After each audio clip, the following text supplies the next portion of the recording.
Yun na nga guys, at natapos na rin natin yung yung tirada natin na silver plastic paper. Ayun na. Natagalan tayo at malagkit yung papel. Yan. Sariwang sariwa pa ito, Lods, kasi ano to yung papel niya parang may plastic siya. So ayan, makikita niyo pagka ginanyan ako, sariwa pa siya. O di ba? So bukas pakikita ko sa inyo, update ko kayo. Matutuyo yan. Yun na siya. Dami niyan. 12,700 yung print ko niyan.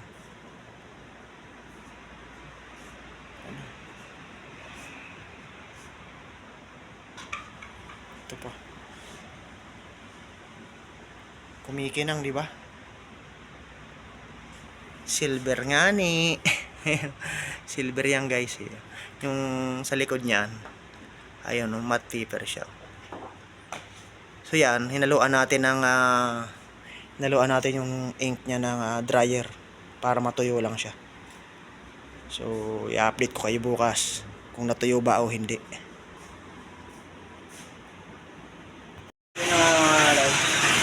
Ito yung update dito sa tirada ko kagabi.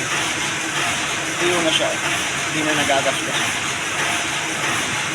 Sila niya. So ready to die cut na to guys. I-print ko to kagabi. Tapos na yung umaga. Dito, sa ilalim tayo magbukas. Ayan, sa ilalim ko guys ha. Tuyo siya. So kahit di na to ilamination, ready to die cut na to.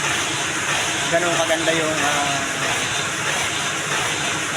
dryer na ginagamit nito para sa ink na pagkatulad ng mga plastic yung gawa.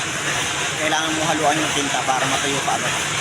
Pero kapag di mo kasi hinaluan yung tinta na gagamitin mo rito, kahit isang buwan hindi matutuyo. Kasi guys ito, silver yan silver, parang plastic yung nakapatong yan. Ay plastic nga siguro. Nakapatong dito, ayun sa likod yan, matte. Full coat to, tapos yung pinakaibabaw niya, silver, mayroon siyang hanggang saan ba yung tuklap rito na ayun, parang ganito guys ito yung nakadikit dyan ayan dito kaya pagka binakbak mo to, white siya, full coat siya. So, pinatungan nila ng ganyan yung tsura, plastic kaya pag pig-print mo siya at di mo inaluan ng dryer, hindi matutuyo talaga. So yan lang update ko sa inyo na natuyo naman yung ating tirada. Kaya kahit kunin na nila ngayon, sa kabilang imprinta ngayon pala yun guys, pinaprint dito sa amin kasi nagsample ako nung isang araw. Sabi try natin kung matutuyo kasi gusto nila hindi naka-lamination. So sabi ko sige, matutuyo ka ako yan. Ito guys yung dryer na ito.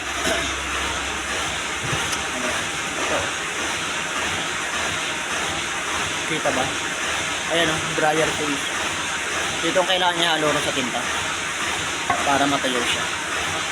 So paano guys, yun lang at in-update ko kayo na successful naman natuyo yung ating print hapon. Thank you guys, bye bye.